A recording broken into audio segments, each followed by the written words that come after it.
Welcome, ladies and gentlemen, music lovers and audiophiles. Today I'll be reviewing the DS Audio 003 optical cartridge along with its companion DS Audio 003 Phonostage. I hope you enjoy this.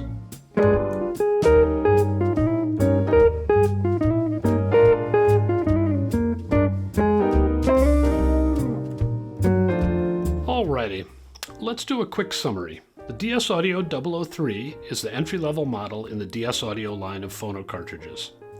All DS cartridges work on a different principle than the conventional moving magnet or moving coils we're accustomed to. I'll explain in a bit why an optical signal generator, which is the system that DS Audio uses, is potentially desirable.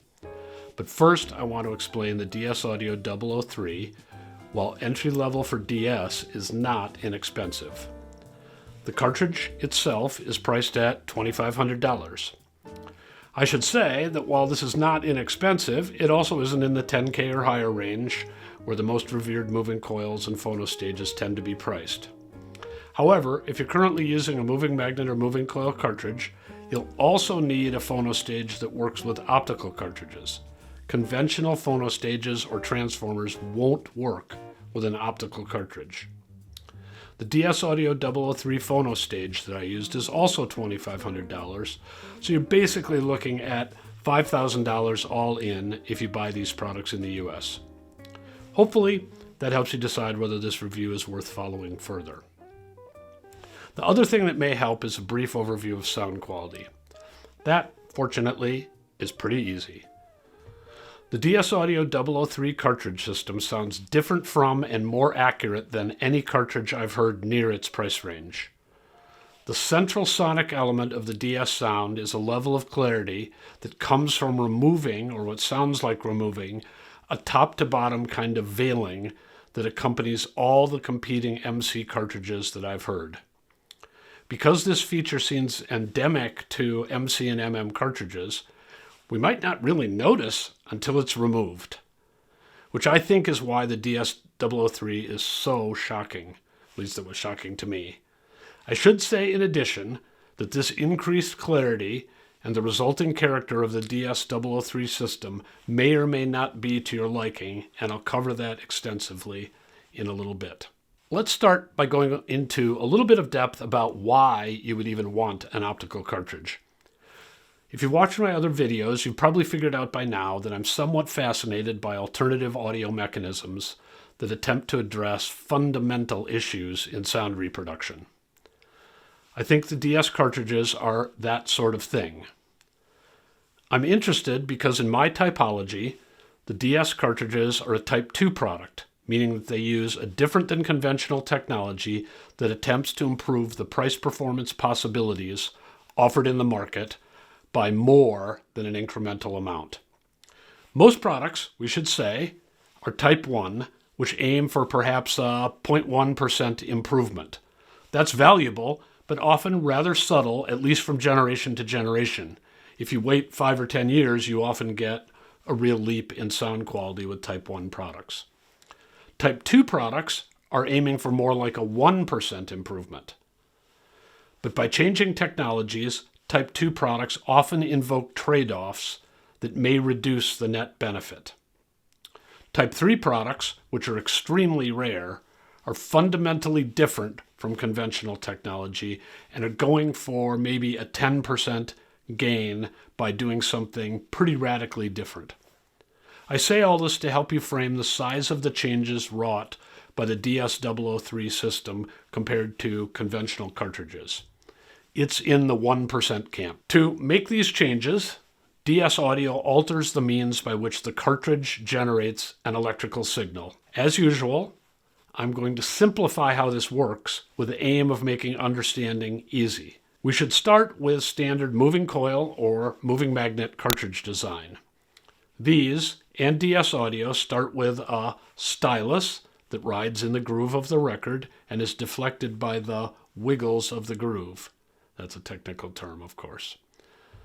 The stylus is installed in, or sometimes actually part of, a cantilever, which is a thin tube or bar that runs up through an elastomeric bearing in the cartridge body. Above the bearing, The cantilever continues and has some part of the generator system attached to it. In a moving coil cartridge, there are wire coils glued to the cantilever up above the bearing. Very close by, attached to the cartridge body, there are fixed magnets. A basic electrical principle is that when a wire is moved in a magnetic field, a current is generated in the wire. That electrical current is the signal that goes to a phonostage and then is eventually amplified a lot in each stage from phono preamp to amplifier to be able to drive your speakers. Now, let's talk about moving magnet cartridges. In a moving magnet cartridge, there are magnets glued to the cantilever. Then wound coils are fixed to the body of the cartridge. You still have wires moving relative to a magnetic field because the magnets move when the stylus does, and so you still generate a current in the wires. You have perhaps by now noticed that MC and MM cartridges have fundamentally similar electromagnetic generator systems. The differences in important executional ones, the magnets and the wires that work in practical designs have different masses, and that affects the output level and signal accuracy of each design. But for our purposes, you've got to admit the generator systems are rather simple. It's electromagnetic movement that's causing the electrical signal. The DS Audio optical cartridges are not electromagnetic. I should say that, for those of you old enough to recall earlier optical ideas, the DS is also not a laser system that reflects light off of the record grooves. Apparently that was unworkable. In a modern optical cartridge, there's, as I said, still a stylus, still a cantilever, and above the bearing, there are shading plates glued to the end of the cantilever inside the cartridge body. Attached to the body is an LED light that shines on a light sensor, one for each channel, one combination of LED and sensor for each channel. The shading plates control the amount of light which goes from the LEDs to the sensor. The so what of optical cartridges, or at least the optical cartridge idea, would seem to be that shading plates may be lower mass than practical coils or magnets. This lower mass might lead to better tracking by the stylus and the generator elements.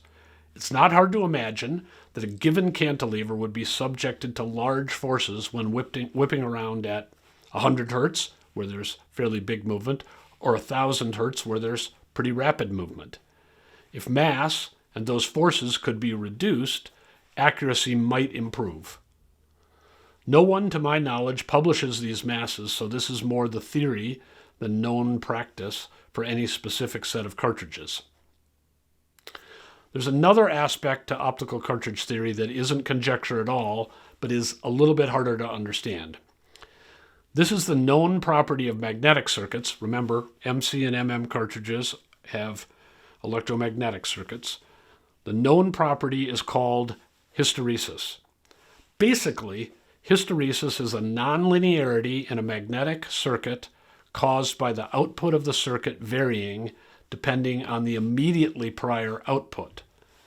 If the coils moved in a positive direction and then reverse direction, the electrical output caused by the magnetic field will be different than if the coils reverse direction from a previously negative position, for example.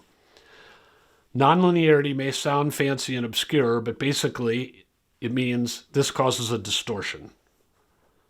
Optical cartridges, contrary to MC and MM cartridges, don't have magnetic circuits at their core, so they don't exhibit hysteresis. That doesn't automatically mean that they don't have nonlinearities. For example, in their optical sensors.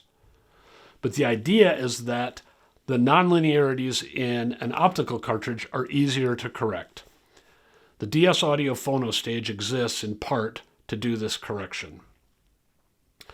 Now, as I've said before, I don't think most of us can reason from theory to sound quality very well. I'm presenting this information to give you an idea of whether the DS cartridges might be worth investigating. You might expect them to be more different than, say, two good moving coil cartridges, and you might expect that difference to be more a difference in kind than a difference in degree. So if you're looking for an improvement on your current cartridge in one particular area where it slightly bugs you, the DS Audio line probably isn't your solution. But if you might want a larger step away from where you currently are with analog, this is worth checking out. More on that after the break. Just a brief interruption, esteemed viewers. As you may know, I'm Tom Martin, Chief Content Officer of The Absolute Sound. We have a new product. It's on the Substack platform, and we're going to do some interesting things with Substack. First of which is reader questions and answers. Each Monday, readers will submit questions. We'll pick the most interesting ones and we'll answer the questions on Friday. We'll also have early access to articles and special blogs that don't appear anywhere else. We hope you'll join us. It's only a cost of a cup of coffee per month. Just check on the screen or in the show notes below. Thanks, and now back to the show. Now let's get into the nitty-gritty of sound quality.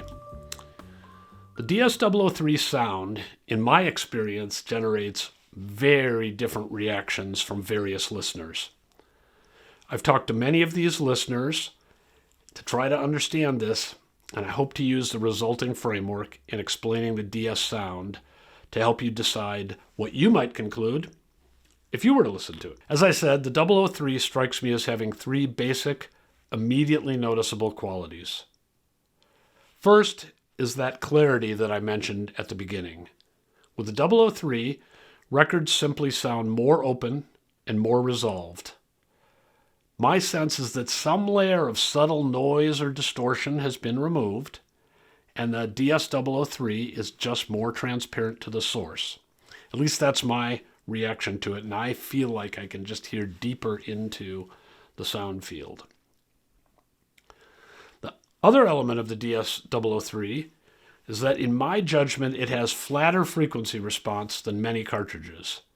I don't know if this is a measured quality, but the 003 just sounds very balanced and right in the character of instruments themselves and the balance of the instruments in the band or across the orchestra.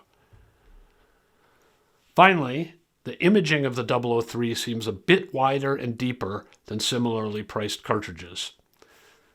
The 003 just sounds more airy than I'm accustomed to with similarly priced moving coil cartridges. Now, that all may sound very positive. That's what it was intended to sound like.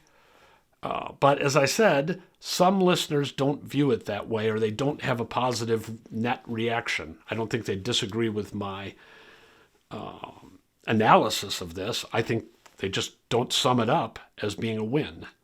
Why?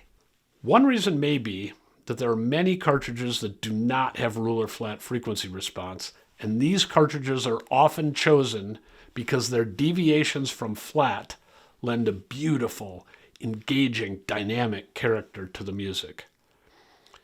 You could say that these cartridges are being used as tone controls, but if you listen to them, you can also say that these cartridges have wonderfully and expertly judged tonality that brings LPs to life. And anyone who thinks the rest of their system is ruler flat is, frankly, delusional. You could say that all systems are balancing trade-offs in the frequency domain, and then ask why the cartridge shouldn't be part of the system design work that tries to make that balance optimal. Another way of comparing the DS Audio sound to similarly priced MC cartridges is to say that the DS003 sounds more like digital recordings. Now, it's very important when I say that to note that this comparison is better made between the DS003 and high-res digital decoded on a high-end DAC. In contrast, Redbook CD, especially on modest DACs, has some characteristic digital distortions that you don't find with the 003. So, from one point of view, the DS003 is closer to digital in its balance and transparency, but without those ugly distortions that can be part of the digital package at times. From another point of view, digital is sterile and excessively clean, and the DS003 is an unfortunate reminder of that. I take you through this, on the one hand, on the other hand, set of perspectives because you aren't me, and your reaction could well be different from mine. I found the DS003 sound to be all gain and essentially no pain. The clarity is impressive, and I love the neutrality. But I'm also someone who's enthralled with high-res digital. So, if like me, you think the DS003 character sounds attractive, you might also ask, well, why bother? Why not just use digital? Which leads us to the difficult-to-answer question of, what is it about analog that people love, and does the DS003 deliver that? One part of the answer is that for older recordings that are 16-bit 44.1K in digital form, the vinyl version generally avoids the digital grunge that is sometimes endemic to Redbook CD format. If much of the music you like was recorded between 1955 and 1985, and you have it on vinyl, then you might be better served by listening to vinyl through the DS003.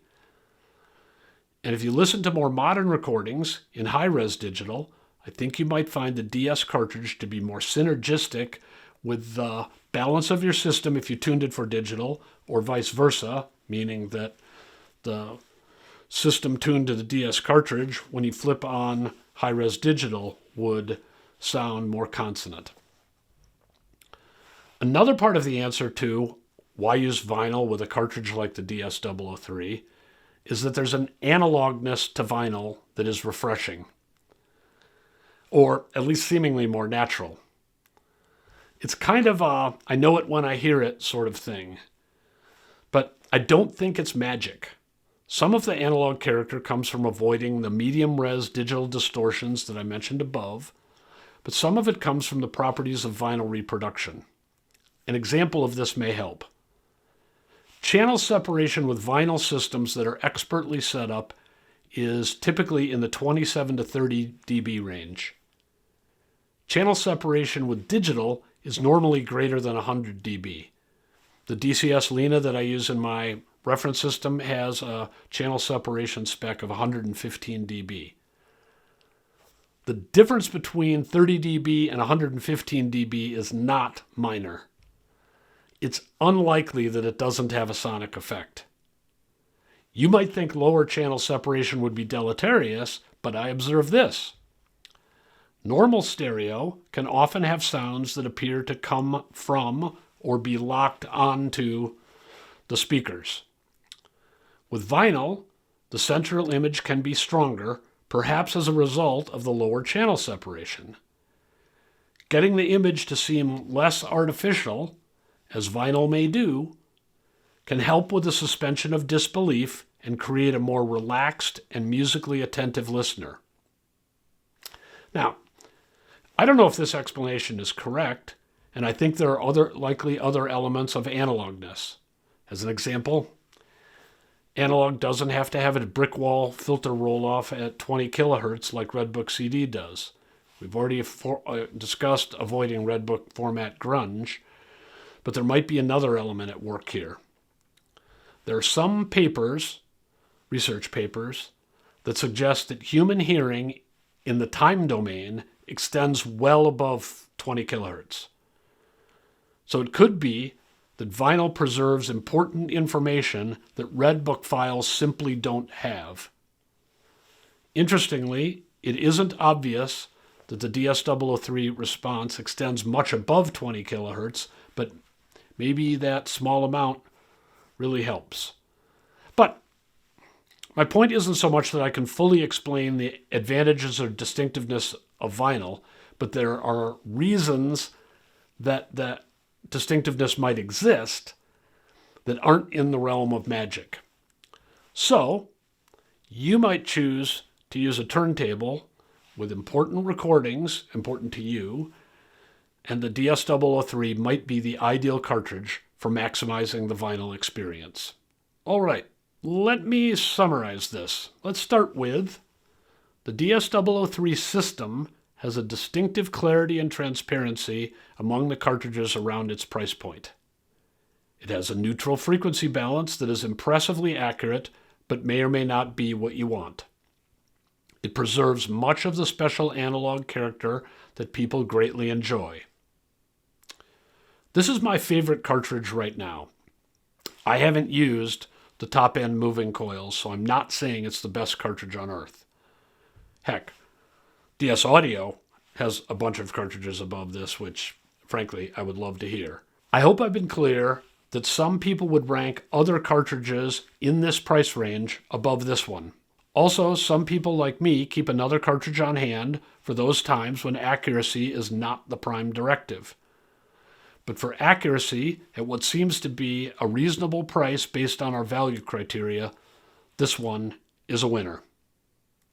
I hope you enjoyed this.